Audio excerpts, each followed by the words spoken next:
16/3/2026 એટલે કે ગઈકાલે સાંજે આપણી જિલ્લા પંચાયત મોરબીની ચૂંટાયેલી પાંખ એની મુદત પૂરી થતાં 17/3 એટલે કે આજથી જિલ્લા પંચાયત માટે માનનીય કલેક્ટર સાહેબ મોરબીની વહીવટદાર તરીકે નિયુક્તિ થઈ છે.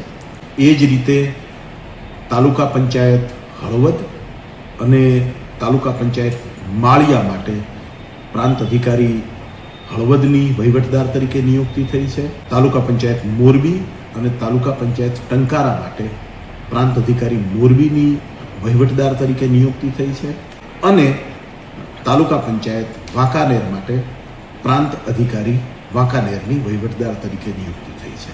વહીવટના સિદ્ધાંતો અનુસાર જ્યારે ચૂંટાયેલી બોડીની મુદત પૂરી થતી હોય છે અને ચૂંટણી હજુ ડિક્લેર થવાને બાકી હોય છે, એ દરમિયાન વહીવટી કાર્યો સુચારુરૂપથી થઈ શકે એ માટે વહીવટદારની નિમણૂક થતી હોય છે. એ રીતે જોવા જઈએ તો હવે આ વહીવટદારશ્રીઓને જવાબદાર રહીને પંચાયતની જે રૂટીન કાર્યવાહી છે એ થશે અને ધીરે ધીરે આખું તંત્ર છે એ આગામી ચૂંટણી માટે તૈયાર થશે.